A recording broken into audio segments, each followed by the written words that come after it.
năm ní nhom bia tầm lấy thật khát mùi rối phía rồi đằng thật khát phần đây dương là rong chăm tha tá viên đằng miên pliên cọ khai rồi sầm sามไพร์หรือสำซามอาซิดการล้างโดยซาแต่บ่มร้ายบ่มรูอากาศធាតុដែលបានធ្វើឲ្យដំណាំស្វាយចន្ទីในឆ្នាំនេះជួបផលលំបាកយ៉ាងធ្ងន់ធ្ងរព្រោះតែទិន្នផលគ្រាប់ស្វាយចន្ទីធ្លាក់ចុះជាប្រវត្តិសាស្ត្រមិនធ្លាប់មាន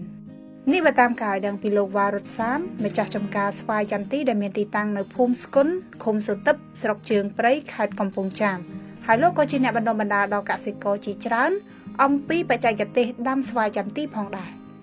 លោកវ៉ារុតសានបានលើកឡើងពីបញ្ហាសន្សើមប្រៃឬសន្សើមអាស៊ីតដែលកើតឡើងដោយសារតែការប្រែប្រួលអាកាសធាតុនេះដែលជាបញ្ហាដ៏ចម្បងធ្វើឲ្យទិន្នផលស្វាយចន្ទីធ្លាក់ចុះយ៉ាងគំហុក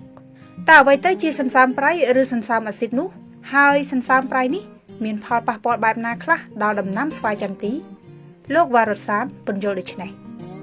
នៅស្រុកគេមានឡាបូតែផ្លែឡើងគេយកអាទឹកសន្សើមដែលធ្លាក់ពីលើតោពីសង្កសីហ្នឹងគេយកទៅចូលឡាបូគេដឹងភ្លាមថាសន្សើមប្រៃឬសន្សើមអាស៊ីតហើយយើងអត់ទេយើងក៏អត់មានអញ្ចឹងយើងក៏សន្និដ្ឋានតែអូតែសន្សើមធ្លាក់នៅពេលដែលខ្យល់បក់ពីទិសខាងកើតឈៀងខាងត្បូងឬខាងត្បូងចំ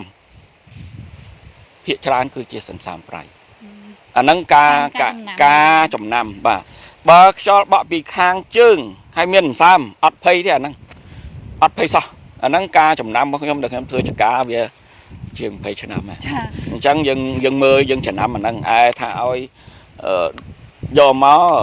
គាត់ទៅធ្លាក់មកយើងដឹងយើងអត់ដឹងទេតោះចូលឡាបូបាទมันអាចហ្នឹងបាទសន្សើមប្រៃវាច្រើនតែធ្លាក់ទូទាំងប្រទេសគ្រាន់មានខ្លះតំបន់ខ្លះប្រហែលណាកន្លែងនេះធ្លាក់ឆ្ងាយពីនេះ1គីឡូដីឬក៏2គីឡូដីវាអត់ធ្លាក់ឬក៏ធ្លាក់តិចសន្សើមដូចតែភ្លៀងអញ្ចឹងណាភ្លៀងមានធ្លាក់តិចមានធ្លាក់ច្រើនអอกมาនៅកន្លែងយើងនេះស្រាប់ធ្លាក់ភ្លៀងច្រើនតែកន្លែងគៀកយើងហ្នឹងវាធ្លាក់ភ្លៀងតិចដូចគ្នាសន្សើមប្រៃអញ្ចឹងដែរកាលណាវាធ្លាក់ច្រើនគុណវិបត្តិវាធ្ងន់ធ្ងរធ្លាក់តិចឬធ្លាក់វាតិចមែនតើហ្នឹងគឺវាអត់ប៉ះពាល់ដល់ការរីកទេសន្សើមអាស៊ីតឬសន្សើមប្រៃហ្នឹងតែវាធ្លាក់មកហើយគឺផ្កាចន្ទីនៅពេលដែលវារីកវានឹងខូចទាំងអស់ព្រោះវាធ្លាក់មកព្រឹប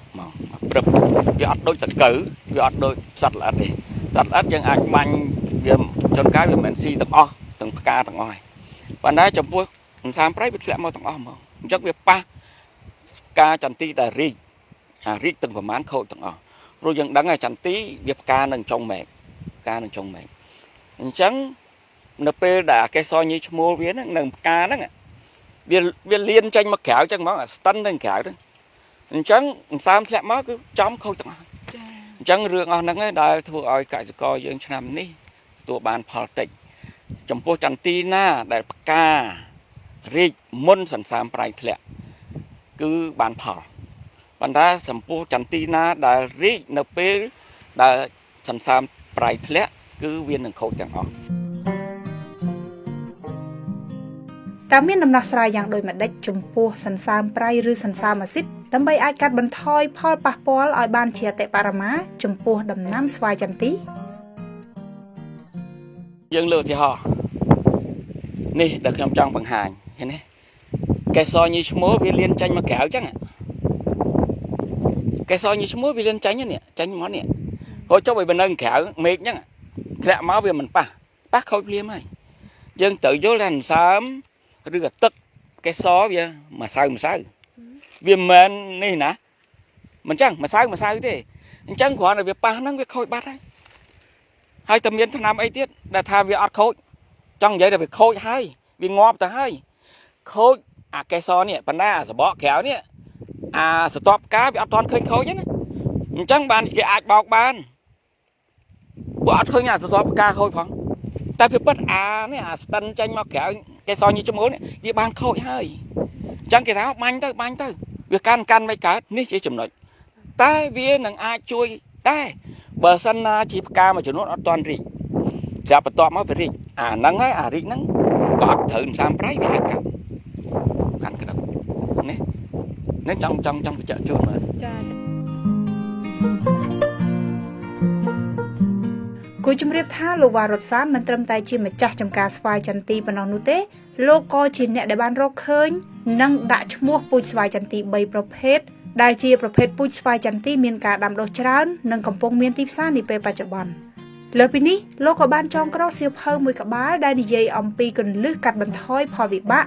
នៃបម្រែបម្រួលអាកាសធាតុចំពោះដំណាំស្វាយចន្ទីដើម្បីចែកជូនដល់កសិករដោយមិនគិតថ្លៃផងដែរ